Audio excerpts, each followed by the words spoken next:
हो रही है।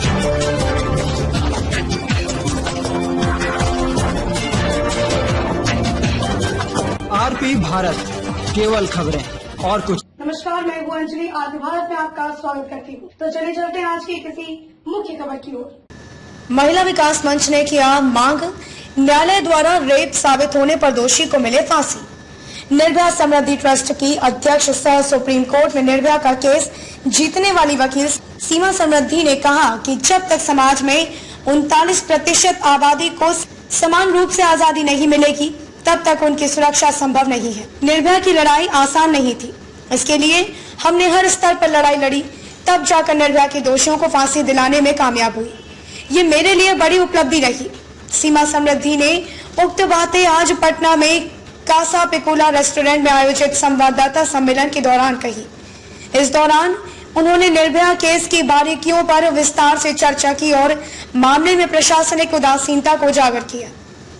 उन्होंने कहा कि अगर प्रशासन का पूरा सपोर्ट मिलता तो इस मामले में 2017 में ही फैसला हो जाता। उन्होंने कहा कि हमारी लड़ाई पुरुषों के खिलाफ नहीं है, हमारी लड़ाई अपराधियों के खिलाफ और कानून को सही तरीके से लागू करने के लिए है।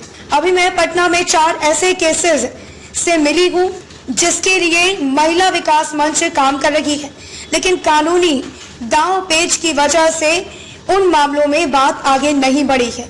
उनका केस न्यायिक प्रक्रिया में लंबित है। इसमें एक मदरसा रेप का मामला भी है। संवाददाता सम्मेलन के दौरान मंच के अभिभावक पीके चौधरी ने सीमा समृद्धि का स्वागत किया। वहीं मंच के द्वारा निर्भया का केस जीतने के लिए सम्मानित भी किया गया। इस कार्यक्रम की अध्यक्षता अरुणिमा ने की। बाद में मंच की राष्ट्रीय संरक्षक वीणा मानवी ने कहा कि सीमा समृद्धि ने निर्भया मामले में सराहनीय कार्य किया, तभी निर्भया को न्याय मिल सका। बिहार में मंच के पास ऐसे 3 केस थे, जिनमें एक जहानाबाद, गरौल, हाजीपुर और पटना सिटी का मामला था। इनमें कानूनी परेशानी आ रही थी, जिसके समाधान के लिए महत्वपूर्ण सुझाव सीमा समृद्धि ने दिए। पटना से रामजी प्रसाद की रिपोर्ट। लेकिन एक मेरी रिक्वेस्ट है, हालांकि बहुत ज़्यादा तो हम लोग भी डिस्टेंस नहीं बना पा रहे हैं, लेकिन कोशिश यही कीजिए कि आप लोग भी डिस्टेंस बना करके रखें, क्योंकि अपनी सेफ्टी सबसे पहले है। मैं महिला विकास मंच का शुक्रिया अदा करती हूँ, वीणा मानवी जी का, अरुणिमा मैम जी का, जो भी इनकी टीम में है, पूरे महिला विकास मंच का मैं तहे दिल से शुक्रिया अदा करती हूँ कि जिस तरीके से ये लोग काम कर रहे हैं, महिला सुरक्षा को लेकर के समाज में जागरूकता फैला रहे हैं, निश्चित रूप से वो सम्मान के काबिल है। देखिए, बिहार की धरती पर जब मुझे वीणा मानवी जी ने आमंत्रित किया आने के लिए कि महिला विकास मंच जो हमारा है, महिला सुरक्षा पर काम कर रहा है, तो आप आइए और हमारे जो महिला विकास मंच जो केसेस सॉल्व कर रहे हैं, उसमें आप हमारी हेल्प कीजिए, हमारा सहयोग कीजिए। तो अभी मैंने बहुत लोगों से बात भी की है, बहुत सारे जो इनके साथ में जो क्लाइंट्स हैं उनसे मैंने बात की है, जो बहुत सारे मैटर्स हैं। अगर आप कहें तो उनकी अभी चर्चा करूँ या फिर एक बार ही हम लोग राष्ट्रीय इसमें ठीक है, ओके, शुक्रिया। एक बार आप डिस्कस केस के मैटर पे, चूंकि हमारे जो ऑफिशियल्स प्रोग्राम है वो सम्मानित का, बस 2 लोगों को राष्ट्रीय लेवल पे हम सम्मानित करेंगे और उसके बाद कुछ केस के मुद्दे पे मैडम आपको बाइट दे देंगे।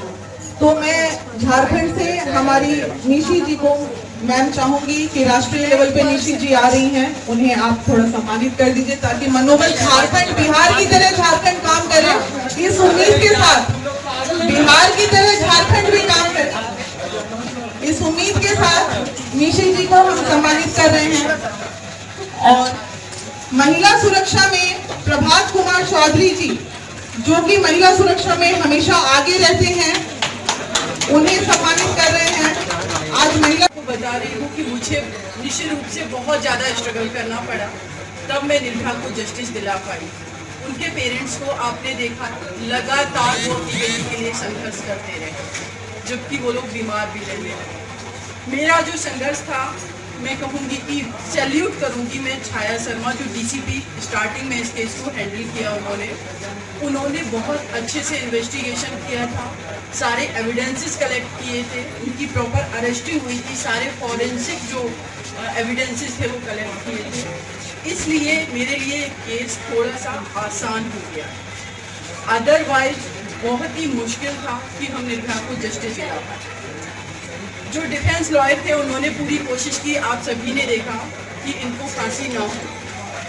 और एक चीज़ मैं क्लियर कर देती हूँ कि 2004 के बाद धनंजय चटर्जी को जो रेप मैटर में फांसी हुई थी, उसके बाद भारत में किसी को भी फांसी नहीं दी गई है। रेप एंड मर्डर में किसी को फांसी नहीं दी गई है, टेररिस्ट को फांसी दी गई है। और मैंने जब नोटिस किया ये केस के दौरान कि मेरे भारत में फांसी की सजा सुना देना अकॉर्डिंग टू लॉ तो प्रोविजन है, लेकिन उसका इम्प्लीमेंटेशन नहीं होता है, क्योंकि कहीं ना कहीं हमारे जो लॉ कमीशन की रिकमेंडेशंस है कि हम फांसी की सजा को भारत से समाप्त करेंगे। यूएन चार्टर में जो भारत ने दस्तखत भले ही नहीं किए, लेकिन जो मोटिव है हमारा वो ये है कि हम फांसी की सजा का प्रावधान जो आईपीसी में है उसके तहत हम फांसी की सजा सुनाएंगे, लेकिन उसको एग्जीक्यूट नहीं करेंगे। हमारी बड़ी जीत ये रही कि जो हमारी सिस्टर थी निर्भया, जिनको मैं बाकी में अपनी सिस्टर मानती थी, उनको मैं जस्टिस दिला पाई। उनकी इच्छा थी कि जिस तरीके से उन दरिंदों ने उनको नोचा था, उनको डिस्ट्रॉय किया था, उनकी इच्छा थी कि उनको जिंदा जलाया जाए, लेकिन हमारे लॉ में जो प्रोविजन है कि जिंदा तो नहीं जलाया जाता है, फांसी की सजा दी जाती है। तो मैं जमुई में गुरुवार को सदर अस्पताल के एक चिकित्सक सहित स्वास्थ्य कर्मी के कोरोना पॉजिटिव पाए जाने के बाद पूरे अस्पताल परिसर में हड़कंप मच गया। वहीं कोरोना पॉजिटिव पाए गए एक स्वास्थ्य कर्मी सदर अस्पताल परिसर के चिकित्सा कक्ष में घूमते देखे गए। स्वास्थ्य कर्मी को शौचालय में स्नान करते देखा गया। बता दें कि गुरुवार को सदर अस्पताल के एक चिकित्सक और एक स्वास्थ्य कर्मी सहित 5 लोग कोरोना पॉजिटिव पाए गए, जिसके बाद पूरे अस्पताल में हड़कंप मच गया है। जानकारी के अनुसार कोरोना पॉजिटिव स्वास्थ्य कर्मी स्नान करने के लिए सदर अस्पताल परिसर स्थित चिकित्सक कक्ष के शौचालय में पहुंच गया। जैसे कि इस बात की जानकारी वहां काम कर रहे स्वास्थ्य कर्मियों को हुई तो ओपीडी कक्ष में कार्य कर रहे चिकित्सक, एक्सरे रूम की टेक्नीशियन सहित तमाम स्वास्थ्य कर्मी अस्पताल छोड़कर परिसर से बाहर निकल गए। उन्होंने विरोध जताया। बता दें कि काफी तेजी से कोरोना का संक्रमण अब जिले के कई इलाकों में फैल रहा है, इससे लोगों में दहशत व्याप्त है। इस बात की पुष्टि करते हुए सदर अस्पताल के उपाधीक्षक डॉक्टर सैयद नौशाद अहमद ने बताया कि सदर अस्पताल में कार्यरत सरकारी चिकित्सक, स्वास्थ्य कर्मी सहित कुल 5 लोग कोरोना पॉजिटिव पाए गए हैं, जिसके बाद एहतियातन उन लोगों को क्वारंटाइन कर दिया गया है, जबकि अस्पताल में काम कर रहे अन्य कर्मियों का सैंपल जांच के लिए भेजा जा रहा है ताकि इस महामारी से लोगों को बचाया जा सके। जमुई से ब्यूरो धीरज कुमार सिंह की रिपोर्ट। डॉक्टर के बारे में जानकारी मिली है कि सरकारी डॉक्टर हैं, वो भी कोरोना पॉजिटिव हुए हैं। उसके साथ कई चिकित्सक के क्या एहतियातन किया जा रहा है, क्या है पूरा मामला?